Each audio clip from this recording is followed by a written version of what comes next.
Hey guys, welcome back to the channel. Today I'm in Oceanport again, my home away from home. I've been in Oceanport a lot so far this year, and it's almost half over. I want to wish all my viewers and subscribers a happy 4th of July weekend.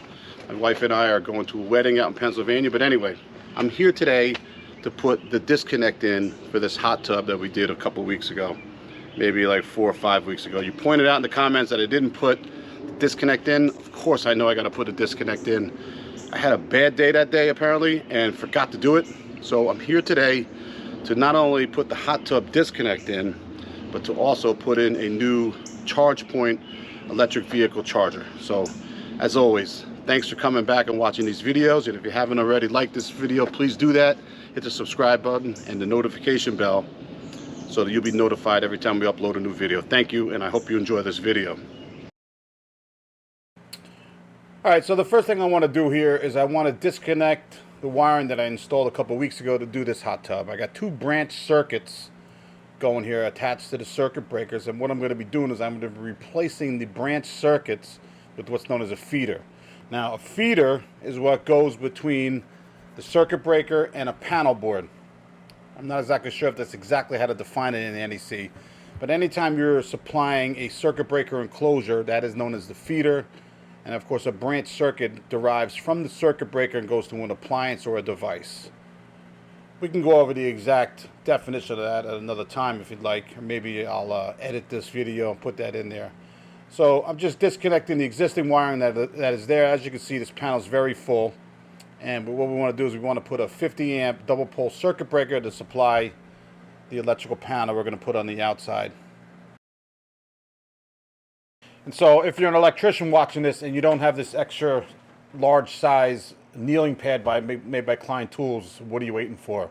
This thing is fantastic. I have knee pads too, but I love this kneeling pad, and it's more convenient, and it's hot these days, so I just use that. So what I want to do here is I want to mount this circuit breaker enclosure here, this main lug only panel disconnect for the hot tub. There's 4 circuit breakers, there are 4 spaces, and I'm going to be putting in a double pole 30 and a double pole 20 GFCI circuit breaker for the 2 circuits that supply the hot tub. But what I want to do first is I want to temporarily put this panel in place and then go back on the other side of the panel here and mark the back of it before making my hole in this enclosure to connect my wiring. And as you see here, I'm going to show you the back of this enclosure, and there's a 3/4 inch Romex connector in the back. That's where the wiring from the panel will enter this enclosure, and that's a feeder, not a branch circuit. That's a feeder supplying a main lug only panel, which is what this disconnect is. It'll have 2 double pole circuit breakers. Both of them will be GFCI protected, or GFCI circuit breakers. So now I can permanently attach this enclosure to the house, and then momentarily here I will pass through some 6.3 Romex and terminate it inside this enclosure before cutting away the 3/4 inch PVC that has the wiring in it there to this box.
You really got to be careful if you're going to use this multi-tool to cut this PVC. It's dangerous because you could nick the wire.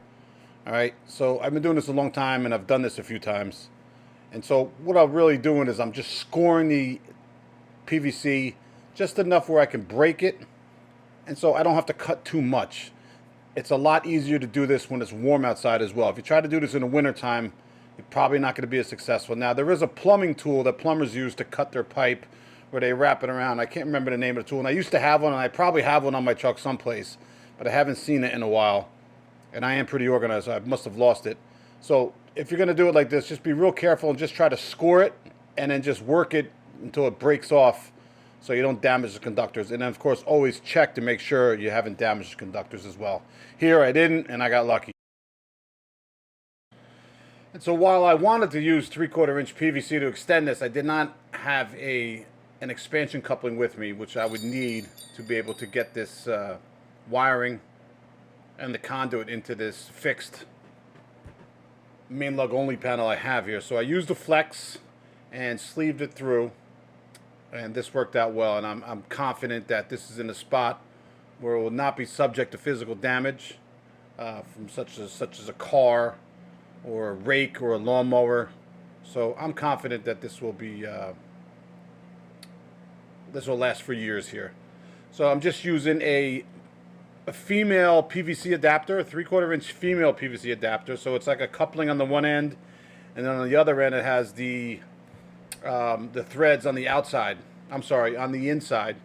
And then I use a straight, non-metallic, flexible conduit seal tie connector to fit inside the female adapter. And that's how I make my transition from the PVC over to the flex.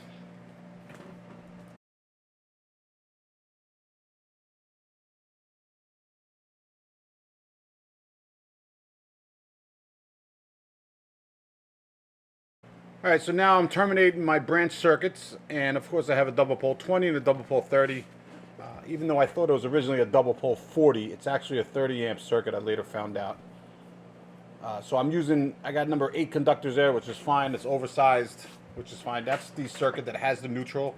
So the neutral, when you have a neutral in a GFCI circuit, the neutral of the branch circuit gets connected to the neutral terminal on the GFCI breaker. Now the other circuit are just two ungrounded conductors at 20 amps. Does not have a neutral conductor for the circuit to work. That does not mean the GFCI will not work. It will. The GFCI does not even need a neutral conductor for it to work. It's going to measure the balance. It's going to measure the current between the two conductors, and if there's as much as 5 milliamps of a difference, the GFCI will trip, and you'll have to do some troubleshooting to figure out why it tripped to clear that short circuit. If you have any questions about that, please, in the comments. Thank you.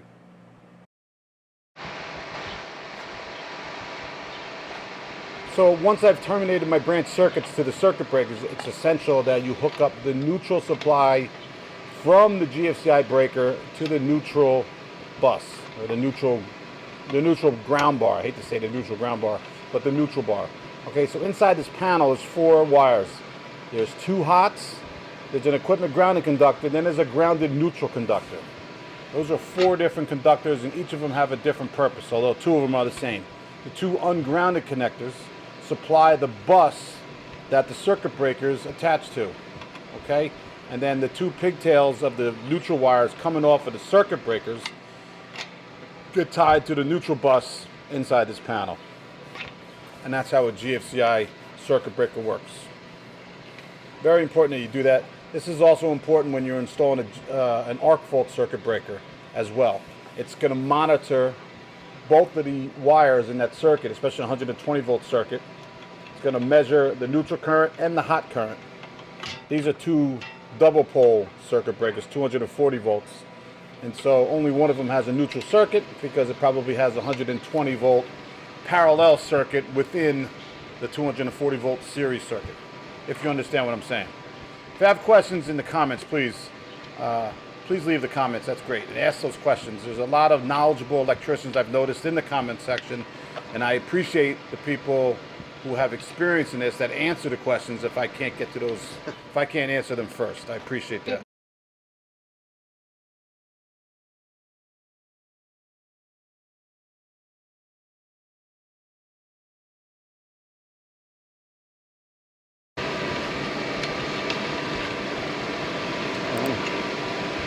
All right, now we'll just bring our supply in through here. Tight.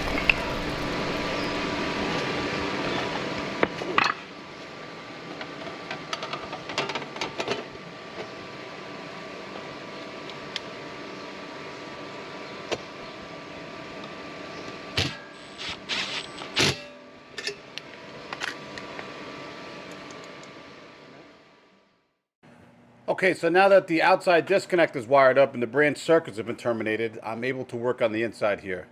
And so what I did was I used the old opening that used to have that flexible conduit going into there. Took that connector out of there and I put a 3/4 inch Romex connector so I could fit this 6'3" with ground non-metallic sheath cable Romex through this connector here. If you didn't know what Romex was really called, it's called non-metallic sheath cable. In fact, if you're looking in a electrical code book, there'd be no reference to Romex. Romex is a brand like Coca-Cola is a soda.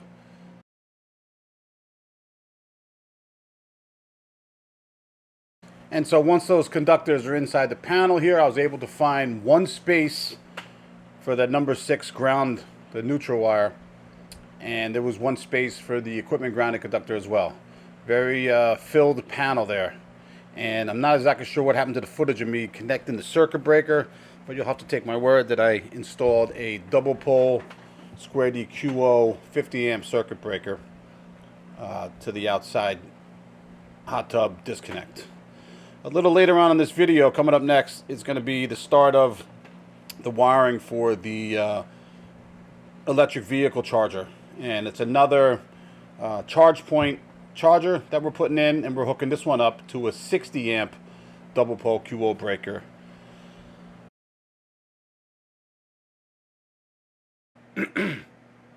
Okay, so as you can see here, I am using 6'3" MC cable. So I'm drilling this, I think this is like 1.25 inches, or maybe like a 1 3/8 inch bit. This is a specialty bit. I forget exactly what they call them, but these are expensive bits. So down at the Home Depot there, but it goes right through that wood like you wouldn't believe.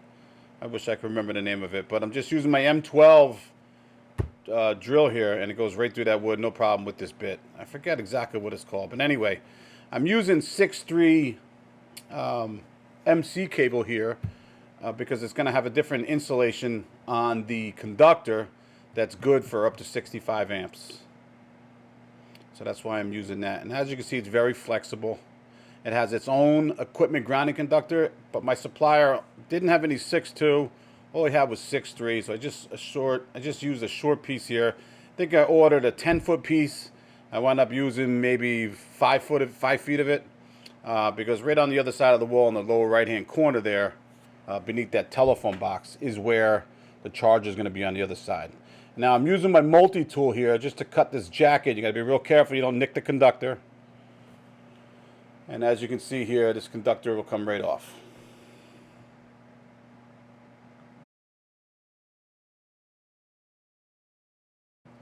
Now unfortunately I didn't ask my supplier for a redhead anti-short on this MC cable, but I'm not sure if anybody knows this, or if you're not an electrician you might not know this, but they're not required for MC cable, the anti-short. If you use an armored cable, the BX cable, then you need to put them in.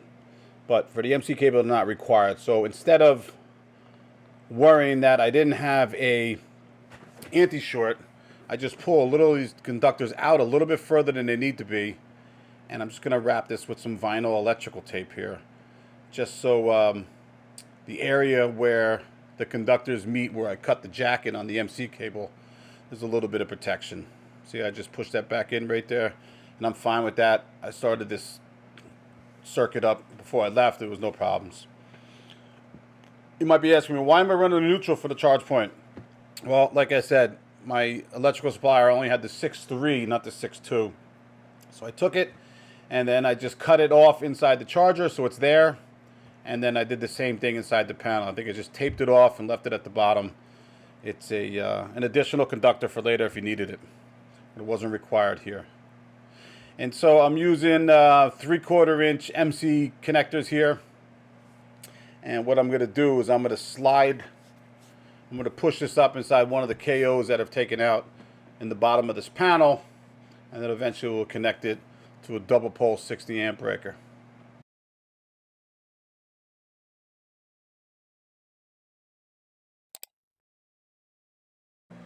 You really want to be as careful as possible pushing these conductors up through the knockout, as to not nick the insulation and damage the conductor.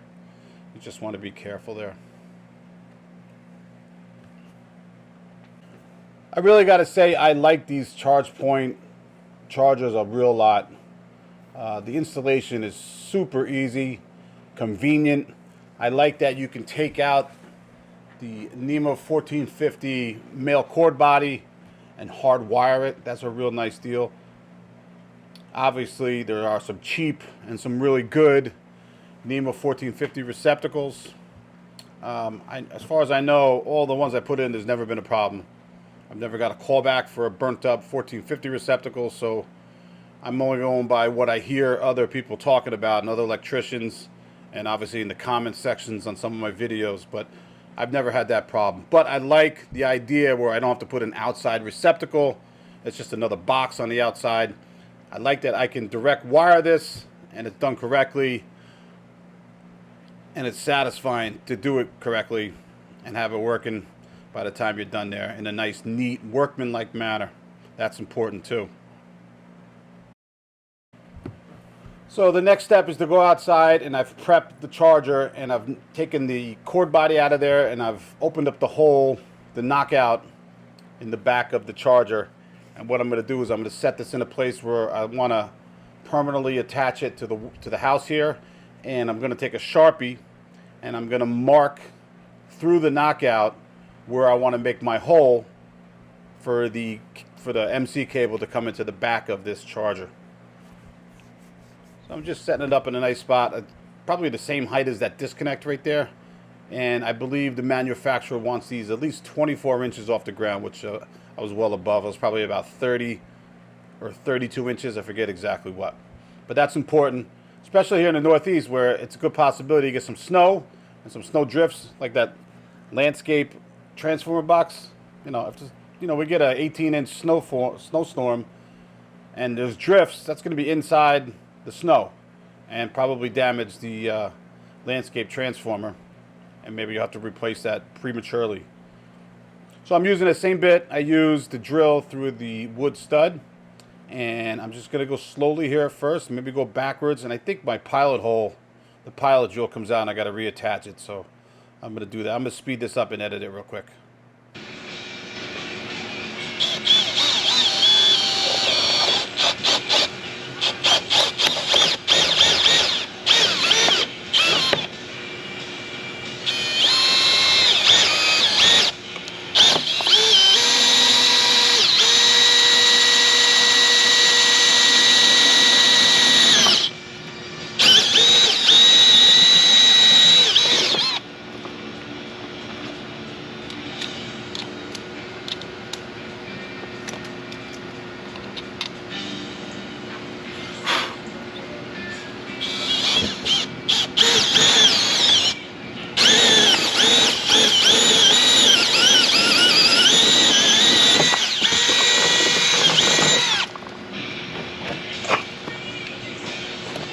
Now, it may not seem like much, but I'm going through the vinyl siding that was here. I'm going through the original siding that was on the house, which was God knows what. And then I'm going through the sheathing, and then it might have even been some thin insulation, the rigid insulation on the other side of this vinyl siding. So there's a lot to go through with that hole. Now, in hindsight here, I'm going to cut this MC sheathing right here flush with the siding, but in reality what I really should have done was taken a little bit of slack and cut it 2 inches or so away from the siding, so I was able to get my connector on without a problem, because now I got the wire in there exactly where it's going to sit, but I'm going to have a hard time getting my connector on. So that's one mistake that I made here. Not a huge deal. As you see, I'm going to do the same thing. I'm going to use the vinyl tape around where I cut it in lieu of having a proper anti-short, what we like to call a redhead in the trade. So I'm just going to wrap it with some vinyl electrical tape and then get the connector on there. But I'm going to have a hard time getting this connector on there because there's no slack on the wire to pull through the wall here. But eventually I get it. I was going to cut it out and try to get it in. I'm just realizing that now, you see in the video. But eventually I get there without a problem. And I get the connector on, I take the lock nut off, and then eventually I put the charger on. And yeah, see, I want to cut it, but I say, no, I don't think I need to. Or maybe I just make it big enough just for the connector to fit on there. I forget exactly what I did here. Yeah, so I took a little bit off, get a little slack on that wire, and now I'm able to fit the connector on it. That's what it was. The hole was big enough for the MC jacket, but not big enough for the connector. That was the mistake I made. Not a huge deal. I was able to maneuver out of it. And then I'll take the lock nut out and I'll set the charger over the connector and then put my lock nut on and then attach it with stainless steel screws. But before I do that, ChargePoint actually gives you a template to go by, because the top screw, the top of the charger, has a screw holder where you're not going to attach the screw through it, but it's just going to sit on top of the screw so you can mount it and then permanently attach it with the two bottom screws. I'll show you what I mean in a second here.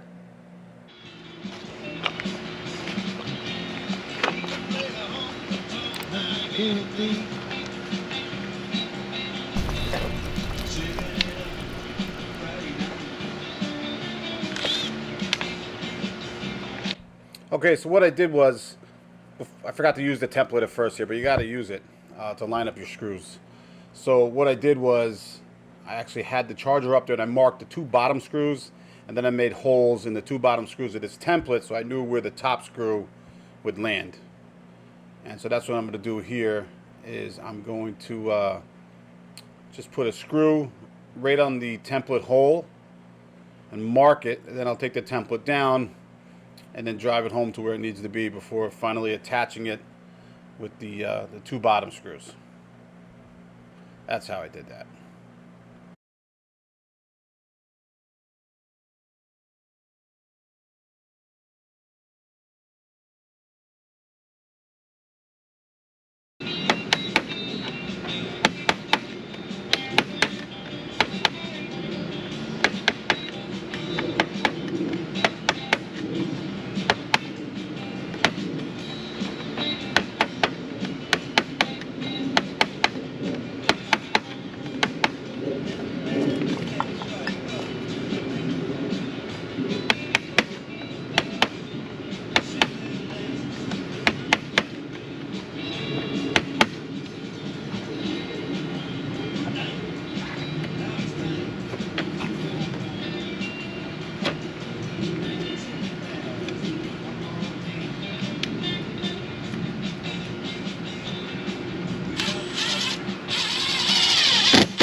I got 17% left here. Let's go. All right, so I should probably put this in first, because you said I don't want to touch the live wire, right? Correct. Is that yeah, I'm learning from you every day, Toon. Look at that. See that?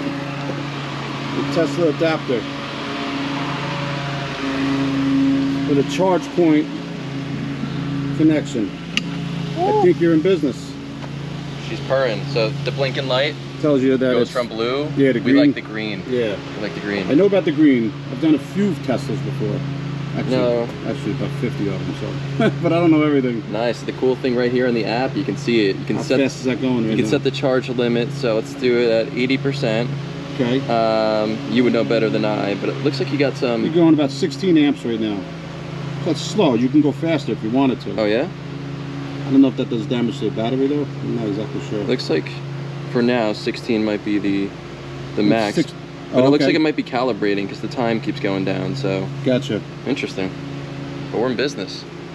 It's awesome. She's working. This panel obviously is very old. Has some problems. Some double tap circuits. Some grounded neutral double terminals.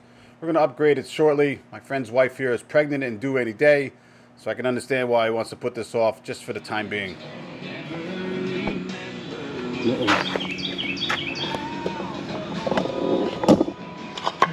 Okay, service disconnect for the hot tub within sight.